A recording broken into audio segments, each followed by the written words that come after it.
May I come in, sir? Come in. Good morning, sir. Morning. Take your seat, बैठ जाएं. Thank you, sir. Sakshi, Yes, sir. आपने graduation किया है political science और sociology लेके. Yes, sir. ये पास course या ऑनर्स है पॉलिटिकल साइंस? सर ग्रेजुएशन किया है. हाँ. रेगुलर हूँ. अच्छा, रेगुलर ग्रेजुएशन, ऑनर्स नहीं किया है? ऑनर्स अभी मैं कर रही हूँ, हिस्ट्री से एमए. हिस्ट्री से एमए कर रही हैं अभी जी आप? सर. अच्छा. परसुइंग है. तो आप पॉलिटिकल साइंस का अध्ययन किया, सोशियोलॉजी का अध्ययन किया, अब आप इतिहास पढ़ रही हैं. Yes sir. क्यों? सर जब मैंने ग्रेजुएशन किया तो जो सब्जेक्ट्स कॉलेज में अवेलेबल थे वो ले लिया. ग्रेजुएशन के बाद मैंने सिविल सर्विसेज की प्रिपरेशन स्टार्ट की तो मुझे हिस्ट्री इंटरेस्टिंग लगा और मुझे ऐसा भी लगा कि फर्स्ट पेपर में जीएस फर्स्ट पेपर में 50% कवर हो जाएगा और जो मेरे ग्रेजुएशन के सब्जेक्ट हैं वो सेकंड पेपर में हेल्पफुल हो जाएंगे. अच्छा. यही सब देखते हुए मैंने हिस्ट्री ऑप्ट किया. हिस्ट्री में क्या अच्छा लगता है आपको? इंडियन हिस्ट्री की बात अगर हम करें, कौन सा पीरियड आपको ज़्यादा अच्छा लगता है? सर इंडियन हिस्ट्री में Indian national movement. Indian national movement. Yes sir. ऐसी कौन सी स्टोरी है इंडियन नेशनल मूवमेंट की जो आपको सबसे ज़्यादा इंस्पायर करती है? सर जिस तरह से हमारे देश में पहले उग्रवाद, फिर उदारवाद, फिर गांधी जी ने अंग्रेज़ों का मुकाबला किया, रणनीति बनाई, गांधी जी की जो रणनीति रही और जिस तरह से पूरे देश ने सहभागिता की, ये सब चीज़ें देख के बहुत ही एनर्जी आती है और अच्छा लगता है पढ़ के. मान लीजिए आप सिविल सर्वेंट हो जाते हैं तो जो भी आपने टेक अवेज है, जो इंस्पायर्ड हो के जो भी आपने सीखा है, समझा है, उसका कैसे उपयोग करेंगी आप अपने जीवन में? Sir civil servant Indian national movement से. हाँ. सर इंडियन नेशनल मूवमेंट से मैंने ये सीखा है कि हमारे समाज में विभिन्न धर्मों के लोग हैं और हमें हमेशा सबको साथ लेकर ही चलना होगा. अगर कभी भी हम किसी एक पक्ष में जाते हैं या वोट बैंक राजनीति इन सब के चलते किसी एक धर्म का सपोर्ट करते हैं तो उसके परिणाम गलत आते हैं. इसीलिए हमेशा सोसाइटी के हर वर्ग को साथ लेके चलना होगा. दूसरा मैंने ये सीखा है कि पीपल पार्टिसिपेशन बहुत रिक्वायर्ड है. तो एज अ सिविल सर्वेंट मैं हमेशा जब भी कुछ भी काम करूँगी मैं कोशिश करूँगी कि रोल ऑफ पीपल हमेशा इम्पॉर्टेंट हो, उनका फीडबैक लेती रहूँगी और इसके अकॉर्डिंग अपनी पॉलिसीज़ में चेंज करती रहूँगी. तीसरा मैंने ये सीखा है कि महिलाओं का रोल बहुत इम्पॉर्टेंट होता है और एज अ सिविल सर्वेंट मैं हमेशा कोशिश करूँगी कि वुमेन इक्वलिटी हो, वुमेन भी आगे आके अपना रोल पूरा करें. वुमेन इक्वलिटी से आप क्या मीन करती हैं जब आप कह रही हैं वुमेन इक्वलिटी हो? सर वुमेन इक्वलिटी से मेरा मतलब है कि इकोनॉमिक, पॉलिटिकल, सोशल हर क्षेत्र में उन्हें बराबर का अधिकार मिले, न ज़्यादा न कम. अगर वो किसी चीज़ की योग्यता रखती हैं तो उनको अवसर मिले. ऐसा नहीं कि वो सिर्फ फीमेल हैं इसलिए उन्हें रोक दिया जाए. संविधान ने तो दिया हुआ है इक्वलिटी का राइट. सर कॉन्स्टिट्यूशन ने दिया हुआ है लेकिन हमारा सोशल माइंडसेट पैट्रियार्की बन गया है जिस वजह से काफ़ी उनके लिए सेक्टर्स लिमिटेड कर दिए गए हैं. ये चीज़ नहीं होनी चाहिए. मान लिया जाए आपको डिस्ट्रिक्ट मजिस्ट्रेट बना दिया जाता है. आप यूपी की रहने वाली हैं ना? Yes sir. यूपी के किसी ज़िले में आपको डिस्ट्रिक्ट मजिस्ट्रेट बना दिया जाता है. Yes sir. पहली बात आपने की कि आप चाहेंगे कि कम्युनल हार्मोनी बनी रहे. Yes sir. Vote bank politics में हम लोग ना पड़े. और एक ही दिन आपको हिंदू समाज आता है आपके पास, कहता है कि साहब हमें रामनवमी का जुलूस निकालना है. मुस्लिम समाज आता है आपके पास कि साहब हमें आज तजिया निकालना है और एक ही रूट से निकालना है हमें. एज डिस्ट्रिक्ट मजिस्ट्रेट आप क्या करेंगी? सर यहाँ पे दोनों दलों की भावनाओं का सम्मान करना चाहिए क्योंकि दोनों ही अपने अपने धर्म को एक तरह से रिप्रेजेंट करना चाहते हैं. इसके लिए मैं उनके लीडर जो भी होंगे उनसे बात करूँगी कि वो एक ही जगह से निकालना, या तो वो अलग अलग रास्ते चुन लें, बट अगर उनकी ज़िद है कि एक ही जगह से निकालना है तो टाइम में थोड़ा सा अंतर कर दिया जाए जिससे दोनों सद्भावना से अपना काम कर सकें. अच्छा, आपने अपने हॉबीज़ में घूमर डांस की जिक्र की है आपने. यस. ये क्या होता है Ghoomar dance? Sir Ghoomar dance एक राजस्थानी फोक डांस है जिसमें कुछ विशेष तरह के सॉन्ग होते हैं जैसे घूमर रमवाने सा, टूटे बाज, इस तरह के सॉन्ग्स पे डांस किया जाता है और इसमें परंपरागत ड्रेस पहनी जाती है, लहंगा, चुन्नी, और ट्रेडिशनल रूप से जब घूमर किया जाता था तो एक ट्रांसपेरेंट घूंघट भी लिया जाता था. ये घूमर कब की शुरुआत कब हुई थी और क्यों किया जाता था? सर इसकी शुरुआत भील जनजाति से ही मानी जाती है कि वो अपने समुदाय में खुशी के जब भी अवसर होते थे, जैसे किसी का जन्मदिन होता था या किसी की सालगिरह होती थी, फसल कटाई होती थी, तब घूमर के माध्यम से अपनी खुशी को प्रकट करते थे। और आगे ये राजस्थान में फैल गया। इसके बाद पास के राज्यों जैसे उत्तर प्रदेश, गुजरात में भी काफ़ी अच्छे से किया जाता है। हाल फिलहाल में एक कंट्रोवर्शियल मूवी बनी थी, हिंदी सिनेमा बनी थी, यस सर, जिसमें कि काफ़ी कंट्रोवर्सी हुई। उसमें एक घूमर डांस दिखाया गया था। आप बता सकती हैं कौन सी मूवी थी? सर पद्मावती। पद्मावती या पद्मावत? पद्मावत। पद्मावत मूवी आपने, उसमें घूमर डांस आपने देखा है? मूवी देखी है आपने? सर मूवी नहीं देखी है पर डांस देखा है। डांस देखा है आपने? जी सर। किसने गाना गाया है उसमें? सर श्रेया घोषाल। और सर चलिए कोई बात नहीं, हाँ सही। आपने आईपीएस चॉइस क्यों नहीं रखा? आप सर तो इतना कुछ करना चाहती है समाज के लिए, फिर आप क्या पुलिस में क्यों नहीं जाना चाहती हैं आप? सर इसके लिए फिजिकल रिक्वायरमेंट फुलफिल नहीं करती। अच्छा, ठीक। साक्षी आपके नाम का क्या अर्थ है? सर साक्षी से मतलब है प्रत्यक्षदर्शी, आई विटनेस। कोई और साक्षी नाम से कोई और फेमस व्यक्तित्व जिसके बारे में आपको पता हो? सर साक्षी मलिक भारत की एक फ्री स्टाइल रेसलर हैं जिन्होंने 2016 के ओलंपिक में ब्रॉन्ज मेडल जीता था। अच्छा, कहाँ से है वो, किस राज्य से? हरियाणा। हरियाणा से। हरियाणा में कहाँ से? सॉरी सर मुझे वो नहीं आइडिया पता। नहीं। चलिए कोई बात नहीं। अच्छा, गारमेंट्स, यस शायद आपका परिवार गारमेंट्स के बिजनेस से, या जैसा मैंने अभी पढ़ा कहीं पे गर गारमेंट्स करके है, ये क्या है गर गारमेंट्स? सर एक शॉप है हमारी रॉबर्ट्सगंज में। अच्छा, आपकी शॉप है? जी सर। तो गारमेंट के बारे में कुछ बताइए। गारमेंट्स के बारे में? उत्तर प्रदेश में गारमेंट्स के बारे में कुछ बताइए। सर उत्तर प्रदेश में टेक्सटाइल इंडस्ट्री का हब कानपुर रहा है। इसके अलावा हमारी एक रिटेल शॉप है रॉबर्ट्सगंज में ही, जिसमें शर्ट पैंट इस तरह की आइटम्स बेची जाती है। मैनचेस्टर ऑफ इंडिया किसको कहा जाता है? सर मुंबई। आप श्योर हैं? Yes sir. और Manchester of north India Kanpur.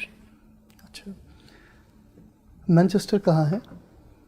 Sir ये यूरोप में है, मेरे को एग्जैक्ट नहीं पता है।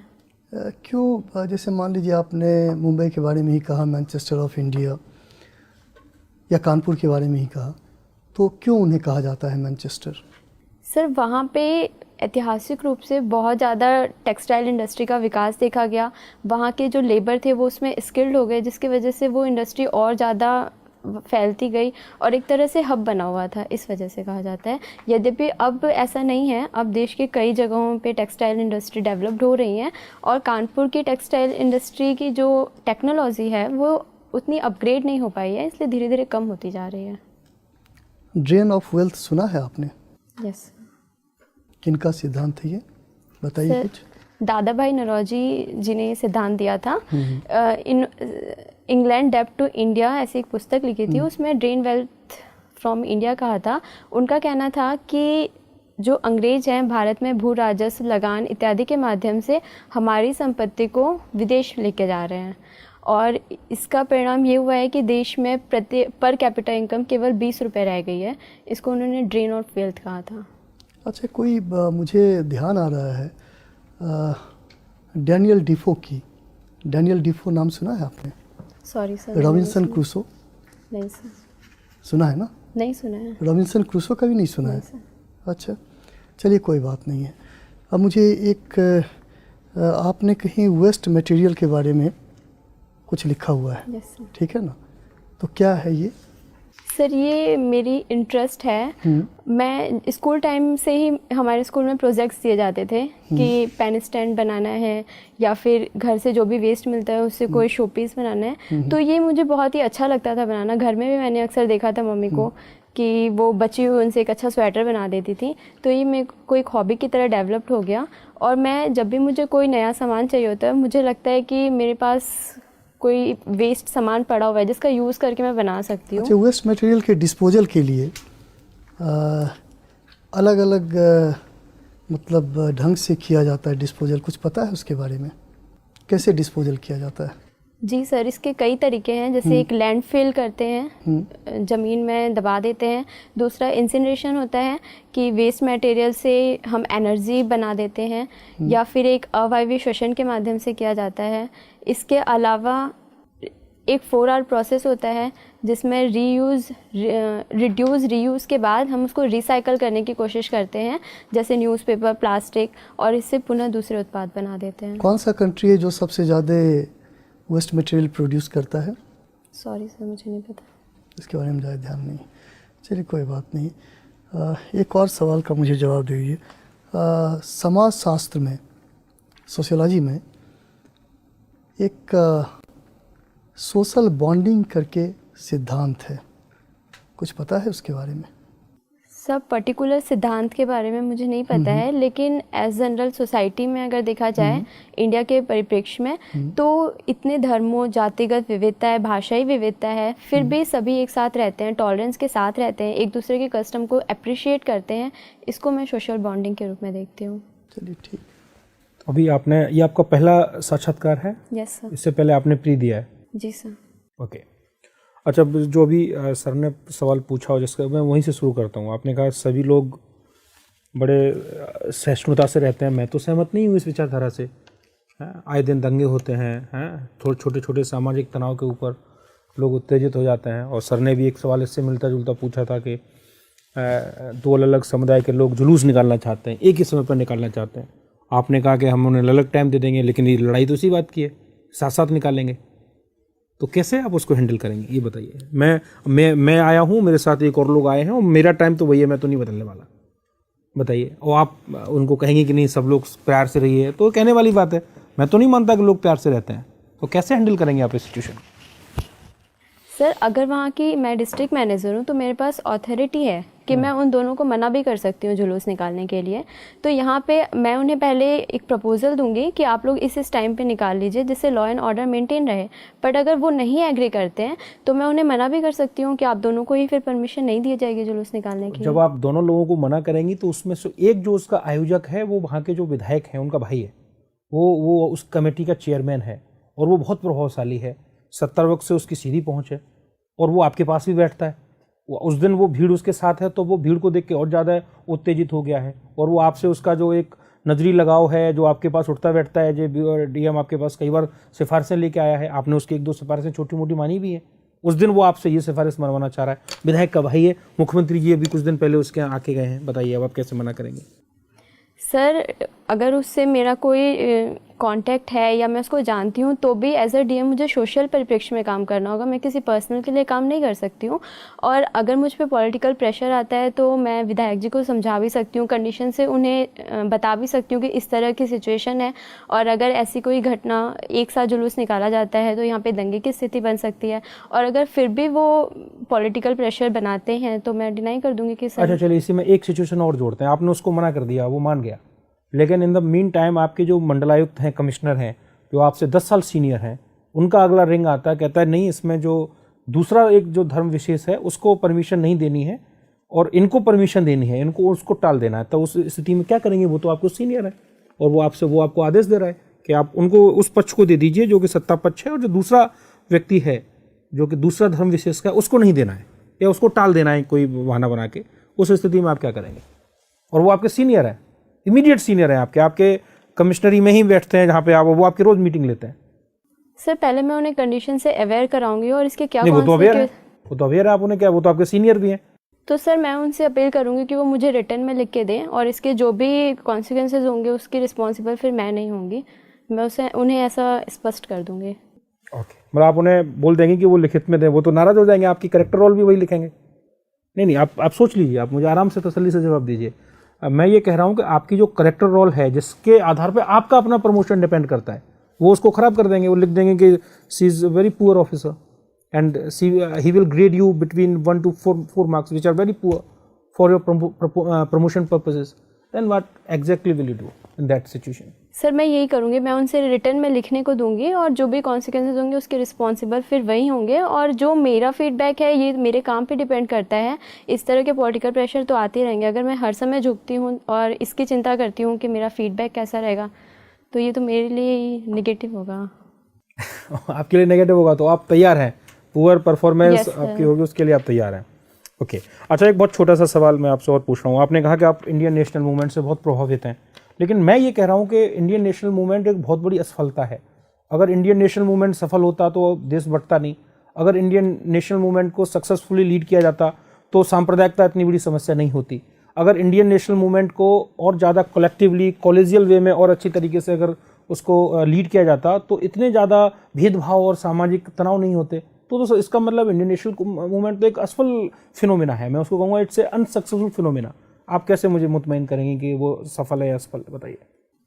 सर, इंडियन नेशनल मूवमेंट में यकीनन कुछ कमियां रही हैं। सांप्रदायिक, क्या कमियां है वो बताइए, क्या कमियां है? सर, सांप्रदायिक चिन्हों का प्रयोग किया गया, कई बार धर्म के आधार पर तुष्टीकरण की कोशिश की गई, जिसका ही परिणाम रहा कि हमें देश विभाजन देखना पड़ा। लेकिन सिर्फ इस आधार पर हम इंडियन नेशनल मूवमेंट को कम करके नहीं आंक सकते हैं। इसके बहुत ही अच्छे परिणाम रहे हैं। पहला, देश को आज़ादी मिली है। दूसरा, जिन मूल्यों के आधार पर मिली है हमारे देश को, ऐसा एग्जाम्पल पूरे वर्ल्ड में कहीं पे भी नहीं है कि एक हमने डेमोक्रेटिक कंट्री बनाई है, एक हमारा नहीं, कॉन्स्टिट्यूशन मैं आपको है। थोड़ा, आपने कहा धार्मिक चिन्हों का प्रयोग हुआ, तो धार्मिक चिन्हों का प्रयोग तो उन्हीं ने किया जिनको हम सबसे ज़्यादा रेफरेंस देते हैं, सम्मान देते हैं। महात्मा गांधी से ज़्यादा धार्मिक प्रतीकों का प्रयोग तो किसी ने नहीं किया। गीता लेके चलते थे, राम के भजन गाते थे, कई बार इस पर आपत्तियां भी हुई, बावजूद उन्होंने उसको कभी नहीं छोड़ा। तो क्या आप मानती हैं कि ये गांधी जी की गलती थी कि वो धार्मिक चिन्हों का प्रयोग करते रहे? एक सेकुलर, जब एज ए सेकुलर लीडर उनको नहीं करना चाहिए था, या कम से कम सार्वजनिक तौर पे करते हुए नहीं देखना चाहिए था? वो अंदर करते, लेकिन वो तो सभाएं करते थे और राम के भजन गाते थे वो सारे के सारे। तो क्या आप मानती हैं इस चीज़ को कि गांधी जी से ये गलती हुई? Sir, as a personal student, आपकी पर्सनल कैपेसिटी में बताइए। एज ए स्टूडेंट, आप हिस्ट्री की स्टूडेंट भी हैं, आप परसू भी कर रही हैं एम हिस्ट्री, तो आप बताइए इस चीज़ को। सर, अगर मैं गांधी जी के पर्व्यू से देखूं तो ये उनका पर्सनल ट्रेट था। नहीं, पर्सनल कहाँ था? फिर तो पब्लिक हो गया। वो मंदिर सारे लोगों को करा रहे हैं, पब्लिक उस कैपेसिटी में करा रहे हैं, ये बता दीजिए। सर, उनका इस सही गलत देखने के लिए उनका उद्देश्य देखना होगा। गांधी जी का उद्देश्य मैक्सिमम लोगों को अपनी तरफ करना था, किसी धर्म का साथ नहीं देना था। लेकिन कई बार ऐसा हुआ कि इस कारण से कुछ लोगों ने इसको जातिगत धार्मिक रूप दे दिया। पर गांधी जी हमेशा चाहते थे कि इस आधार पर ज़्यादा से ज़्यादा लोगों को आपस में एकीकृत किया जा सके, ये उनका उद्देश्य था। साक्षी, तुम उत्तर प्रदेश से हो। जी मैम। उत्तर प्रदेश में महिलाओं की स्थिति बहुत अच्छी तो नहीं है, यस। जिसको आपने पेट्रियार्की का नाम दे दिया। पेट्रियार्की क्या हर मामले में गलत होती है? पितृसत्ता क्या हर मामले में गलत है? जी मैम, मुझे लगता है हर मामले में गलत है। जब गॉड ने एक साथ दो जेंडर बनाए हैं तो इक्वलिटी होनी चाहिए हर परिप्रेक्ष्य में। तो पेट्रियार्की का मतलब केवल अनइक्वल सोसाइटी को आप पेट्रियार्की से जोड़ रही हैं? नहीं, पेट्रियार्की की मैं ये मान रही हूँ कि ये देखा जाता है कि जो मेल है वो एसेट है और जो फीमेल है वो लायबिलिटी है। जो मेल है वो ज़्यादा। ये पेट्रियार्की की एक इंटरप्रिटेशन है या पेट्रियार्की अपने आप में ऐसी है? मैम, हमारी सोसाइटी में जब मेल को डोमिनेट कर दिया गया। नहीं, पेट्रियार्की का जो डेफिनेशन है वो क्या है? जी। और पेट्रियार्की और मेट्रियार्की अपने आप में क्या है? पेट्रियार्की पितृसत्ता, जहाँ पे पिता की सत्ता हो, एक मेल की सत्ता हो, यही पेट्रियार्की है। वो आपको लगता है हर मामले में गलत होता है? Yes ma'am. अच्छा, आपने हिस्ट्री की पढ़ाई की है। जी ma'am. Doctor B R Ambedkar को चैलेंज करने के लिए डॉक्टर बी आर अम्बेडकर को किसी ने चैलेंज किया था संविधान जब बन रहा था तो? सॉरी मैम, इसके बारे में मुझे रिकॉल नहीं है। अच्छा, ठीक है। साक्षी, ये बताइए, आप हमारा जो प्रियम्बल है 42nd कॉन्स्टिट्यूशनल अमेंडमेंट एक्ट 1976 के अंतर्गत, उस पर 3 वर्ड जोड़े गए थे, वो क्या थे?